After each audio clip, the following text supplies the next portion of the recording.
Me, 32 female, posted on Facebook about Santa Claus not being real. My niece, 13 female, is a Facebook friend and is now devastated. Sister, 36 female, is furious with me. Original post. I can't believe I even need to post this, but here we go. I posted the Ryan Reynolds Deadpool meme where he tells kids about sex and says how Santa isn't real. My niece, who just turned 13, has a Facebook account that is about a week old. I honestly forgot I even had her as a friend. My sister called me furious. Apparently, she had to come clean to both my nieces. The other one is 11, and now they are so upset they couldn't go to school today. And I told her I thought she had told them for years about Santa not being real, but I still felt bad and apologized. She says that isn't good enough and that I need to publicly say how Santa is real and provide proof to my nieces how I believe Santa is real. I refuse. I think they are far too old to still believe in Santa. My mother and father sided with my sister, saying I shouldn't ruin my niece's Christmas, FFS, it is March, and take away their childhood prematurely. I feel like I'm in a crazy town. I just sent an email saying I am sorry the incident happened and that my nieces are hurting, but that I am not going to pretend Santa exists because I feel that is an unreasonable request. My parents have said they are disappointed with me, and my sister said until I agree to lie about Santa, that she is going no contact. Am I wrong that 13 and 11 is a fine age to stop believing in Santa? I get that they are all upset, but isn't this an inevitable part of growing up? Usually my family is reasonable, so I'm a bit shocked about this all honestly. My sister and her family aren't even Christian. Yes, I know Santa isn't a Christian thing, but Christmas is a Christian holiday. We never really made a big deal of Christmas beyond eating good food and opening a few gifts. Eat it once. So my niece sent me a text from school asking why her mom was mad at me. I said it was over the whole Santa thing, and she said that's stupid. Who still believes in Santa? So yeah, I called my sister out on this whole BS situation and for making up lies to try and make me feel bad. She called my parents crying, so my parents told me their standard line of having me be the bigger person and patch things up. Not this time. I told them to quit sticking their noses into an argument that has nothing to do with them. But honestly, I am so pissed they can all fuck off for a while. I'm not responding to anyone unless I get an apology. Edit 2, Crazy Town. Sister, I can't believe you responded to your niece after I told you not to talk to her. It's disrespectful to me. Me, you mean you were just upset you got caught in a lie? Sister, it wasn't a lie. It was a justified exaggeration to prove a point. Me, what fucking point? Sister, that your words and actions on Facebook have consequences. Me, let me get this straight. You won't let me talk to nieces because I posted a meme about Santa not existing even though they don't believe in Santa anymore. Sister, what if they were younger? Me, they aren't.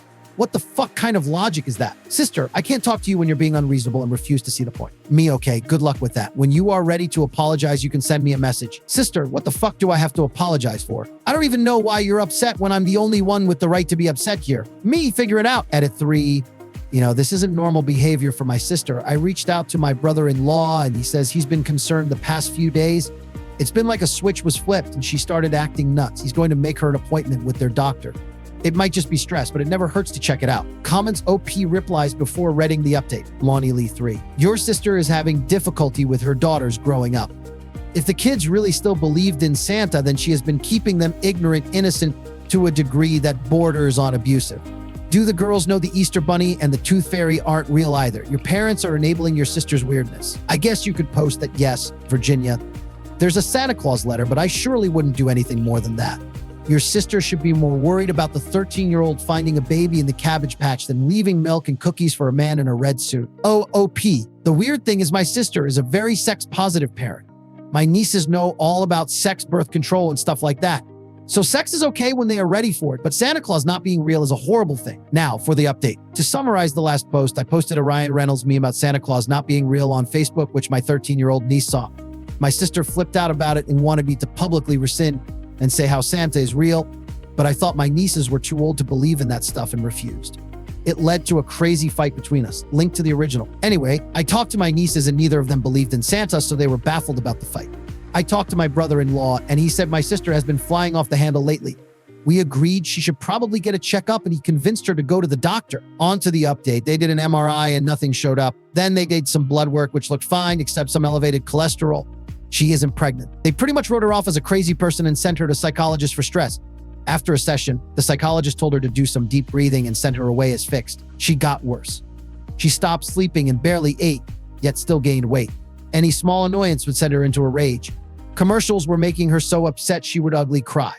I asked my brother-in-law if they tested hormone levels or anything like that, and he said the doctors didn't feel it was necessary. She called me one day crying and apologizing, saying she was the worst sister ever and I had every right to hate her.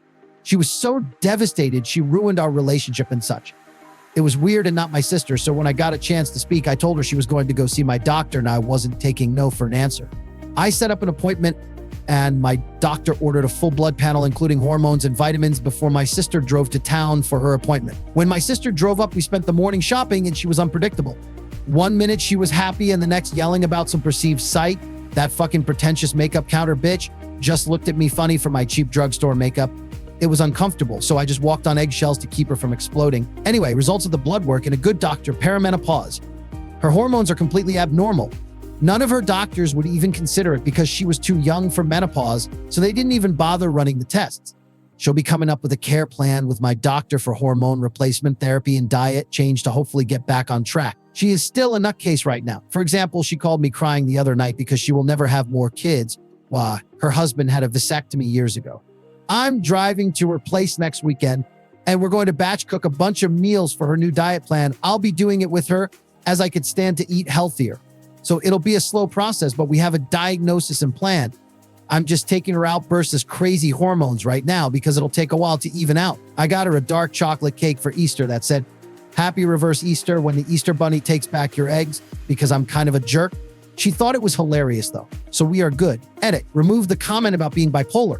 Though my sister-in-law has professionally diagnosed bipolarism and does have wildly swinging moods within minutes sometimes, though usually a manic high or low last week's, it wasn't my intention to slur a group of people. My sister was acting very much like my sister-in-law can act sometimes, so it was the best reference I could make. I apologize for offending anybody. Comments OP replies. Shakate29. I got her a dark chocolate cake for Easter that said, "Happy reverse Easter when the Easter bunnies back your eggs," because I'm kind of a jerk. She thought it was hilarious though, so we are good. This is the best thing ever. So glad you figured it out. Good for you for realizing she was totally out of whack and helping her get back on track. Good luck. OOP. Well, like I said, it wasn't abnormal for a teenage sister. She was a huge drama queen back then. It was abnormal for 36-year-old sister. I guess she's just sensitive to hormone fluctuations. Story 2. Am I the asshole for obeying my in-laws' wishes too literally? Original post. I sent my in-laws an invitation for dinner. We stupidly thought it would be nice if it came from me. Religious greetings. Was thinking of inviting you next weekend, God willing. Would that work for you, or do you have other plans? 10 minutes later, father-in-law called my husband to tell him they wished the message had been longer and warmer. Husband agreed to let me know for next time. The next day, father-in-law called again over something else. Husband used the opportunity to point out they still hadn't replied to my message. Father-in-law told him they would not be replying to me until I fixed it and made it warmer. They also pointed out that at my job, I have to adopt a certain tone to be perceived as professional. This is the same in a family context. Since they wanted me to adopt the same strategies I use at work, I figured I'd use ChatGPT to get frustrating tasks out of the way as quickly as possible. I showed the AI my original message, told it my in-laws' complaints, and told it to rewrite it super warmly as if I were the perfect insert ethnicity daughter-in-law. It came up with an absolutely ridiculous message with emojis everywhere. I copied, pasted, and sent right after my last left on read invitation. So, and I'm reading this. Husband sent it to me and is okay with it. I first suggested to him I could write a genuine message about my grievances here, but he pointed out I did so over another petty complaint months ago and it led nowhere. We decided to go with the ChatGPT message minus some of the emojis. Mother-in-law works with AI. I have no doubt he can tell this is ChatGPT. Even mother-in-law will know there is no way either husband or I wrote this. I do kind of feel a bit guilty about the passive aggressiveness of our response. There's a very obvious cultural context here. I understand my culture seems cold to them the way theirs seems over the top to me, but as God is my witness, I have unsuccessfully tried everything else to communicate with them. They have ignored the new message. No phone call to husband. I don't want this to go nuclear. I just want them to say, sure, see you next week, and pretend to tolerate my cooking. Am I the asshole? Now for the update. I did not follow up and let the invitation expire. They did not come. A bit after that, we had a large family gathering at their place. My husband's grandparents, his parents, their kids, and grandkids. I kept the interaction with father-in-law and mother-in-law to a minimum. I was polite. I greeted them, but nothing more. I felt I had made enough efforts trying to connect with people that did not respect me enough to reply to a text message. In the past, they have always used my relationships with the rest of the family against me. I was not close enough to my sister-in-law, or I did not spend enough time with mother-in-law, and it was proof I was not making any effort to integrate into the family. I have tried to explain that their family is very large, and it takes a while to build a relationship with 10 of the people who are already close-knit, but you might as well try and convince a mountain to move to a different spot. Well, not this time. The younger kids have always been easy. They're not as set in their ways, and they accepted me very quickly. I spent hours with kids playing all over me. The babies used to cry when they saw me. They hate strangers. Not only do they stop crying, they smile and play with me now. My oldest sister-in-law also married outside of their culture, so she's always been the most empathetic since she knows what her husband went through with them. Shout out. My other sister-in-law is a lot more like mother-in-law, hard one to win over, but even she softened, and we are now in a place where we get along. The final blow, thou, were my husband's grandparents, father-in-law parents. They are very conservative and would have clearly preferred if he had married within the community. The grandmother barely speaks a word of English. I'm not what they wanted, but even they have moved on. They hugged me, and they were clearly happy to see me. Between the fact I now feel comfortable with everyone else and the fact I stopped even trying with them, I guess it dawned on them that my problem was not their family, it was them. It might seem like a small thing to the readers here, but such a level of actual awareness coming from them is nothing less than a miracle of God in my eyes. But no, I don't worship hell, though I went to the Jewish holy place just for bad weather and wait long to get thinner. I just did it. I wasn't doing it. After the gathering, they called husband again and asked him if I hated them and still held a grudge for the fact they opposed us getting married for a very long time.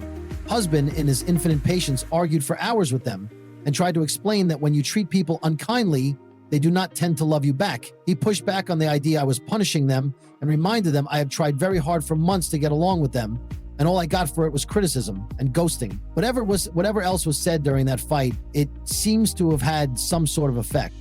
They have stopped calling my husband once a week to give a detailed report of everything I have done wrong during the last 7 days. Well, that's fun. While they still cannot accept seeing me wearing pants around them, they seem to have given up on trying to convince us I should never wear pants outside my own house. Again, the 21st century reader may be confused by how this constitutes progress. I'm grading on a curve here. And for her credit, I think mother-in-law has taken the mental load to try and fix the relationship.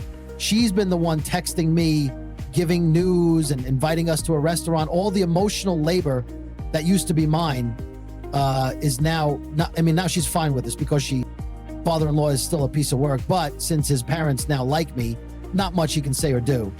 Ironically, his culture is now working for me. 3. An industry colleague is lying to me about a dispute we had years ago. Original post. 6 years ago, I was vice president of the board of a national advocacy body, Org A, that had a long-standing, mostly good relationship with another national advocacy body, Org B.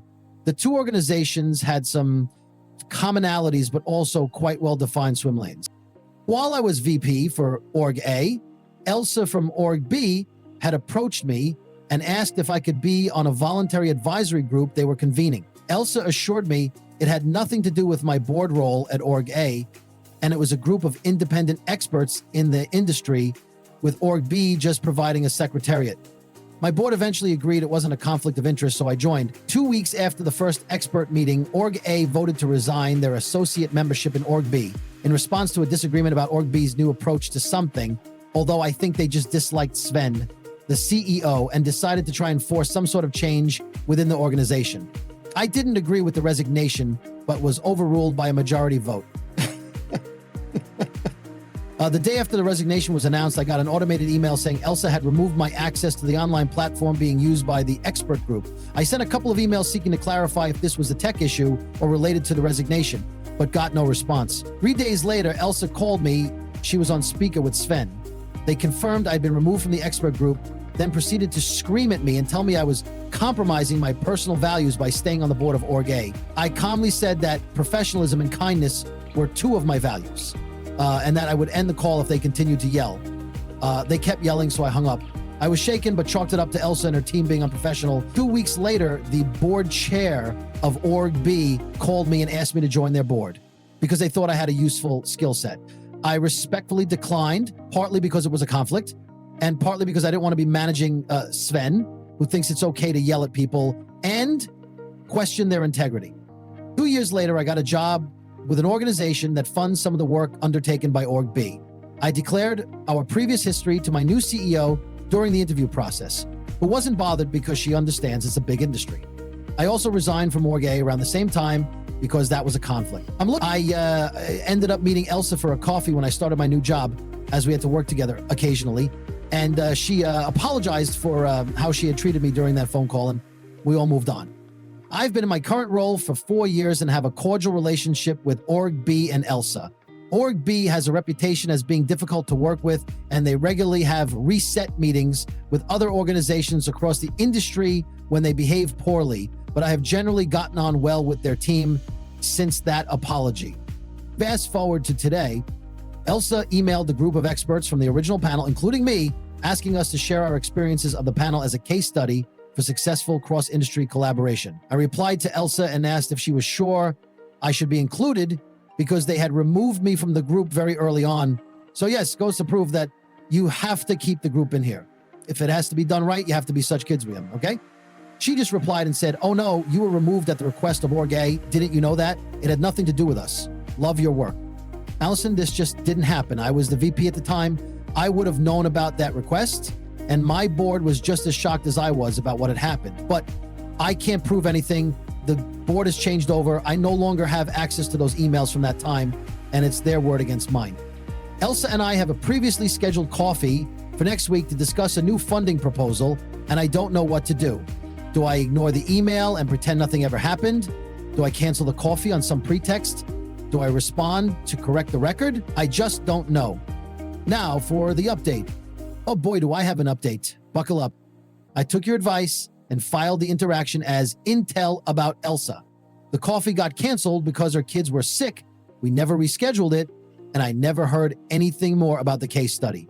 While I dreamed of doing a mic drop moment, I decided to be the bigger person here. And then my organization got restructured, and while my job is safe, I have been seconded to a different organization in the same industry. It's a great development opportunity, and I'm mostly enjoying it.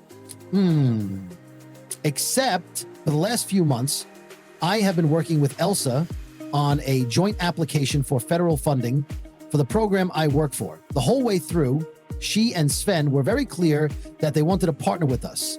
I would have preferred we didn't, given Elsa and Sven's past behavior, but it was already on the train when I arrived, so it was a case of sucking it up. The day after the deadline for funding applications closed, I got an email from the funder asking for clarification about the two applications, at which point my brain exploded. Sven and Elsa put in a separate funding application for the same project. They took the information we shared in good faith, undercut the partnership, and made it sound like the partnership was submitted under duress when we have emails and text to the contrary. My CEO saw red and contacted their board, who had no idea that Sven had put the application in. In fact, they just congratulated Sven on his efforts to collaborate with us. When cornered, Sven apparently said he was covering his bases, and it's not personal.